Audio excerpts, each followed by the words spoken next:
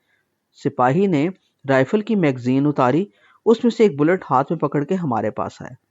یہ دیکھیں پسٹل کی گولی سے کتنی لمبی۔ او ہاں دیکھو، گڈ، تھینک یو آفیسر۔ سپاہی پہلی بار مسکرایا۔ دونوں لڑکیوں نے ہاتھ لگا کے بلٹ دیکھی۔ ڈرتے ڈرتے سپاہی بلٹ اپنے ہاتھ پہ رکھے رکھے ہاتھ بڑھا کے لسی کی بلٹوئی والے کے پاس بھی گیا۔ اس سپاہی کا ہاتھ دیکھ کے یوں شرمائی جیسے اس کے اوپر کوئی فحش چیز پڑی۔ سپاہی کی آنکھوں میں چھینٹے اڑنے لگے۔ میں اسٹوڈنٹ لڑکیوں سے مخاطب ہوا۔ سنہری کے سر سے بالوں کی کٹی کچھ اور لٹیں بھی اتر آئی۔ چنچل کی آنکھوں میں اندر ہی اندر سے سرخ ڈورے نکل آئے۔ اب یہ اصول ہو گیا پسٹل اور رائفل دونوں کے لیے۔ اور ریوالور ڈاکٹر؟ وہ بھی یوں ہی ہوتا ہے، بس پسٹل میں یہ نیچے لگائی بلٹس کی میگزین ہوتی جس سے ایک ایک کر کے بلٹ اوپر بیرل کے چیمبر میں جاتی رہتی۔ ریوالور میں یہ میگزین نہیں ہوتی، اس میں ایک چرخی لگی ہوتی، اوپر سے ایک بٹن دبا کے چرخی یوں نیچے آتی۔ میں نے دائیں ہاتھ کی انگلی شہادت کی اوپر کر کے درمیان سے نیچے کی۔ چرخی میں ہر سوراخ میں بلٹس بھر دیتے۔ بلٹس اسی طرح کی ہوتی۔ سمجھ گئیں؟ جی ڈاکٹر۔ اب شارٹ گن۔ یہ کیا؟ وہی جو تائے سے چھین کے اس نے مجھ پہ فائر کیا۔ نیلی قمیض والا غور سے سنتے ہوئے آہستگی سے بولا۔ دونوں سٹوڈنٹس نے آنکھیں اٹھا کے اس کی طرف دیکھا۔ اس کے چہرے پہ ایسا سکون آیا جیسے اسے شارٹ گن کا فائر نہیں لگا، کوئی تمغہ پہنا دیا گیا ہو۔ وہ مسکرا کے چاروں طرف دیکھنے لگا۔ تم لوگوں نے موٹے بیرل والی شکار والی بندوقیں دیکھیں؟ کوئی ایک نالی، کوئی دو نالی۔ دیکھیں؟ جی ڈاکٹر، فلموں میں۔ ڈاکٹر صاحب، ابے سے لا کے دکھا دوں؟ ڈبل بیرل زخمی ٹانگ والا ہنس کے بولا۔ دونوں لڑکیاں ہنسنے لگیں۔ ان میں بھی کچھ میگزین والی ہوتی، کچھ کی میگزین بیرل کے نیچے ہوتے، کچھ کے گول لوہے کے چوڑے خول، لیکن عموماً وہ سنگل یا ڈبل بیرل کی ہوتی۔ کچھ کی بیرل چھوٹی، کچھ کی لمبی۔ تائے کی ڈبل بیرل تھی جی، نیلی قمیض والا بولا۔ لڑکیوں نے اس کی طرف ایسے نگاہ کی جیسے وہ بے وقوفی میں میری بتائی فحش باتوں کو سمجھ نہ سکا۔ میں نے ہاتھ کے اشارے سے انہیں متوجہ کیا. پوچھا بنیادی فرق پتہ ہے کیا؟ کیا ڈاکٹر؟ وہ دونوں شرما گئے. بیرل کی بات کر رہا، بالکل چکنی اندر سے. میں تو راڈ کے آگے کپڑا لگا کے صاف کرتا رہا ہوں جی. زخمی ٹانگ والا پھر بولا. تو چپ کر، ڈاکٹر صاحب کو پڑھانے دے، تجھے انگریزی سمجھ میں آتی ہے؟ نیلی قمیض والا بولا. 10 پاس ہوں، 12ویں فیل بھاجی. زخمی ٹانگ والا ترنگ میں آیا بیٹھا تھا، جیسے ڈینگے مارنے کی کوشش کر رہا. لڑکیاں اسے دیکھ کے مجھے پوچھنے لگیں، اور کیا ڈاکٹر؟ ان میں اس طرح کی بلٹ نہیں ڈالی جاتی. تو جیسی ان میں جگہ ہوتی ویسی. جی. وہ دونوں شرم سے جیسے بھیگ گئے. بس ادھر سے ذرا بیرل کھلی ہوتی. پھر سنہری نے سرگوشی کی. پھر کیا؟ اس میں ڈال دیتے ہیں کارتوس. ٹھہرو دکھاتا ہوں. کوٹ کی کسی جیب میں شاید ہو کوئی کارتوس. میں کوٹ کی جیب میں ہاتھ ڈال کے خوشی سے بولا، مل گیا. یہ دیکھو. او سنہری کی آنکھوں پہ لٹ ہلی. یہ اتنا بڑا؟ چنچل آہستگی سے چلائی. ہاں پکڑ لو، یہ بھرا ہوا. میں مسکرانے لگا. خالی کارتوس جیب میں ڈال کے کیا کرنا ہے؟ بھرا ہوا ہے. زخمی ٹانگ والے نے کارتوس دیکھ کے نیلی قمیض والے کو دیکھ کے ابرو اٹھائے اور بولا، ایسا ہی تھا. نیلی قمیض والے زخمی نے غصے میں سے پھنکار کے آنکھیں پھاڑ کے دیکھا. پھر دونوں ہنسنے لگے. چنچل نے پوچھا، اس میں سب بارود؟ دونوں بہت احتیاط سے اسے چھونے لگے، جیسے وہ پھٹ نہ جائے. یہ اس کے پیچھے سنہرا خول دیکھا ہے پیتل کا؟ جی ڈاکٹر. آپ اپنے ہاتھ میں ہی رکھیں اسے. سنہری نے کارتوس مجھے پکڑا دی. اس سنہری پیتل کے حصے میں بارود ہوتا. اچھا. او. دونوں نے ہاتھ اوپر کانوں کی طرف اٹھائے. آگے ان میں پتہ ہے کیا ہوتا ہے بھرا؟ کیا ڈاکٹر؟ چھرے، سکے یا لوہے کی گول چھوٹی گولیاں، مکئی جیسے دانے. کتنے ڈاکٹر؟ مختلف کارتوسوں میں مختلف. دیکھو ان پہ نمبر لکھا ہوا، یہ دیکھا؟ جی. یہ کس نمبر کا ہے؟ 8 لکھا ہے. سنہری نے اپنی اینک کے بیچ سے اپنی چڑیا کی پھدکتی اچکتی نگاہ اس پہ گاڑ کے کہا، ہاں یہ 8 نمبر کا کارتوس ہے. اس کا کیا مطلب؟ اس کا مطلب یہ ہے کہ اس میں چھرے چھوٹے سائز کے ہیں مگر تعداد میں بہت، اس لیے ایسا کارتوس چھوٹے پرندوں کے شکار کے لیے استعمال ہوتا ہے، جیسے بٹیرے، چڑیاں وغیرہ. زخمی ٹانگ والے نے دوسرے زخمی کی طرف آنکھ اٹھا کے اشارہ کیا. یہی نمبر کا کارتوس تھا. پھر منہ کھول کے ہنستا ہوا سر پیچھے لے جا کے ٹیک لگا کے بیٹھ گیا. اس کی آنکھیں کہہ رہی تھیں، چھوڑوں گا نہیں میں بھی، بدلہ لوں گا. تیسرے بیڈ پہ 3 تکیوں کی اونچی ٹیک پہ بیٹھا سفید بالوں والا بوڑھا ہماری طرف کروٹ لیے چپ چاپ زور زور سے سانس لیتے لیتے کھانستا جا رہا تھا. اس کی اندر دھنسی دھواں دھواں آنکھیں جیسے کہہ رہی تھیں، سب تماشے. اس کے بے رنگ ہوئے کہیں کہیں خون کی بوند لگے ہونٹ طنز سے جیسے مسکرا رہے تھے. لڑکیاں حیران مجھے تک رہی تھی. ڈاکٹر آپ پرندوں کو مارتے ہیں؟ سنہری نے منہ میں ہاتھ لے کر پوچھا. کبھی کبھی جب شکار پہ جاؤں. اف نہ ڈاکٹر. شوق آنکھیں کسمسائیں. کگیوں کبوتروں کے لیے عموماً میں 4 نمبر کا کارتوس استعمال کرتا.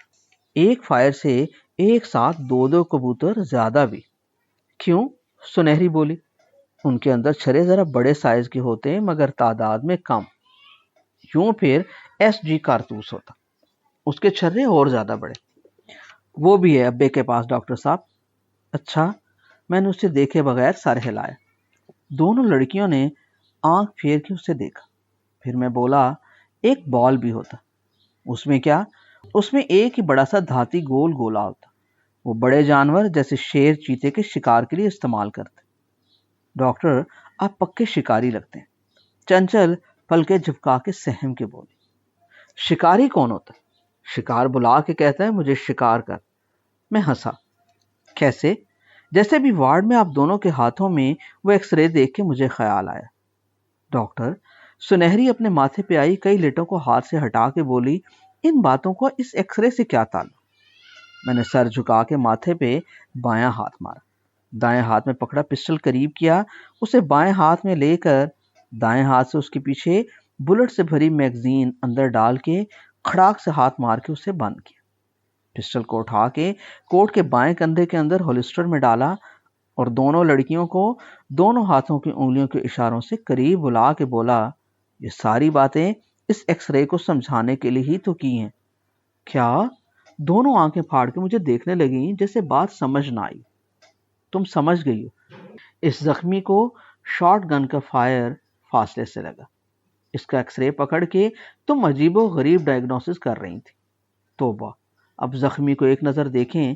اس نے اپنی نیلی قمیض اٹھائی تو کمر پہ جا بجا کالے براؤن نشان تھے، جیسے چھوٹے بچوں کو خسرہ نکلا ہوتا۔ کچھ نشانوں میں چھوٹے چھوٹے گڑھوں میں سکے کے چمکتے چھرے نظر بھی آ رہے تھے۔ میں نے اس کی قمیض نیچے کی، اس کے کندھے تھپ تھپائے اور کہا، جو جو نکلنے والے ہوئے نکال دیں گے، باقی کوئی رہ بھی گئے تو خیر۔ پر یار، راضی نامہ تو اچھی بات ہے، مگر جو 2 بے گناہ حوالات بند کرائے ہوئے انہیں چھڑاؤ۔ جی۔ دونوں نے سر ہلائے۔ جھوٹی گواہی کیوں دیتے؟ پتہ ہے جھوٹی گواہی کیا ہے؟ کتنا اس کا عذاب؟ وہ دونوں زخمی چپ ہو گئے۔ حوالدار آنکھیں کھول کے مجھے گھورنے لگا۔ تیسرے بیڈ پہ کروٹ لیتا سفید بالوں والا بوڑھا کوہنیوں کے بل زور لگا کے اٹھنے لگا، جیسے اس کی ٹرین چھوٹنے والی۔ اب جھوٹی گواہیاں نہ دینا۔ دونوں زخمیوں نے شرمندگی سے سر نیچے کر لی۔ میں نے دونوں سے ہاتھ ملائے، وارڈ سے نکلنے لگا تو تیسرے بیڈ پہ اٹھا بیٹھا سفید بالوں والا بوڑھا اپنے کمزور سے چہرے پہ گال کی ابری ہڈیوں کے اوپر بجھی بجھی چھوٹی چھوٹی آنکھوں میں بے صبری لا کے بولا، ڈاکٹر صاحب۔ جی؟ میرا بھی ایک سوال ہے۔ جی فرمائیے۔ میں اس کے بیڈ کے پاس جا کھڑا ہو۔ وہ تھوڑی دیر تک کوئی بات منہ ہی منہ میں کہتا رہا۔ اس کی نحیف آنکھوں میں جیسے بتیاں تھوڑی دیر جلتی پھر اندھیرا ہو جاتا۔ اس کے پچکے گالوں پہ سفید بے ہنگم سی داڑھی کے بال کپ کپاتے اور زور زور سے اندر سانس لیتا جیسے کوئی بہت اہم بات کرنے والا۔ پھر میری طرف دیکھ کے بولا، آپ سن رہے ہیں نا ڈاکٹر صاحب؟ جی جی، توجہ سے، بہت توجہ سے۔ تو میرا سوال ہے ایک۔ اس نے اپنے پوپلے منہ کی بندوق سی بنائی اور بولا، ہم زندگی کیوں جیتے ہیں؟ میں کھڑا کھڑا کانپ گیا۔ دونوں زخمی حیران سا منہ بنا کے اسے دیکھنے لگے۔ سپاہی نے نہایت برا منہ بنایا۔ دونوں لڑکیوں نے بات ہی نہ سنی، دور کھڑی آپس میں کوئی اشارے کرتی نہیں۔ میرا فیوز اڑ گیا۔ کیا سوال کیا بابے نے؟ پھر بابا نے وارڈ میں ادھر ادھر نگاہ دوڑائی، گردن دھیرے دھیرے گھمائی۔ کہیں کوئی عورت اپنے زخمی خاوند کو ہاتھ سے پکڑی پنکھی ہلا ہلا کے ہوا دے رہی ہے اور چپکے چپکے اپنے آنسو اپنے میلے سے دوپٹے سے پونچھے جا رہی۔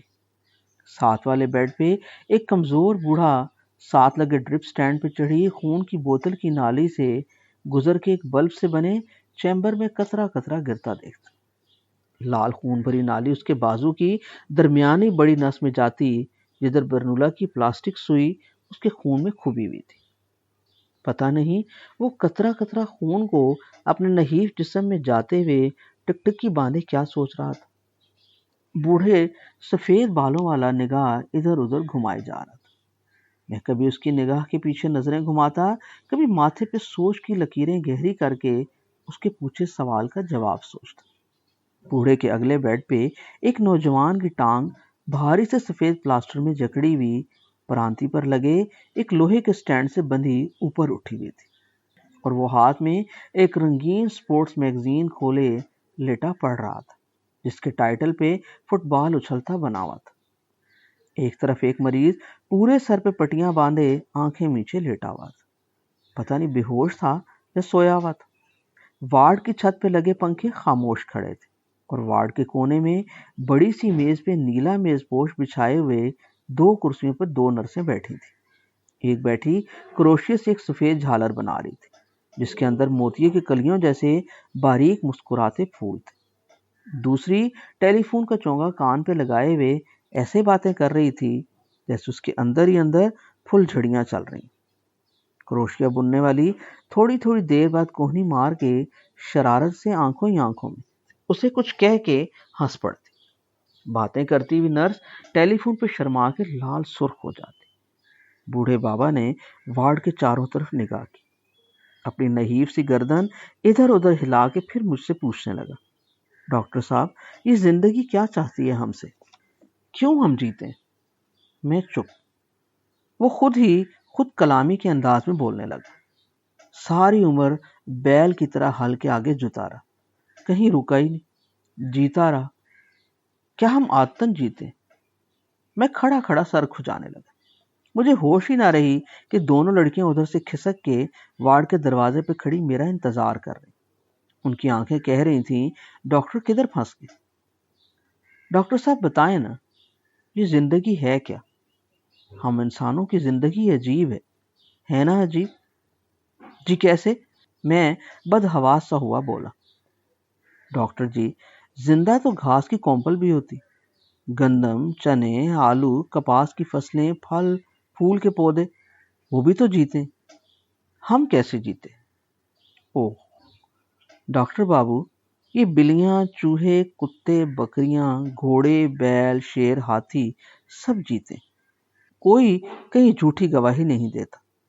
یہ مارا ماری، تکرار، لڑائیاں، ناخوشیاں، یہ جمع کرنے کی ہوس، یہ سب ہم انسانوں میں ہی کیوں؟ جی بابا جی، میں لاجواب ہوا کھڑا تھا، مگر مجھے احساس ہو رہا تھا کہ ان سب باتوں کا جواب بھی مجھے اس بندے سے ملنا ہے۔ بات لمبی تھی اور مجھے اس شام کہیں پہنچنا تھا۔ میں نے بابا جی کے کندھے پہ ہاتھ رکھتے ہوئے کہا، بابا جی، میں بھی سوچتا ہوں پھر آپ سے بات ہوگی کل۔ کل؟ بابے نے پریشانی سے میری بات دہرائی۔ جی انشاءاللہ۔ مگر ڈاکٹر صاحب، کل پہ ایسا اندھا اعتبار۔ جی ڈاکٹر صاحب، زندگی کبھی کبھی اتنی بخیل ہو جاتی ہے کہ ایک کل بھی نہیں دیتی۔ او میرے قدم ادھر ہی جم گئے، مجھ سے دوسرا قدم اٹھایا نہ جائے۔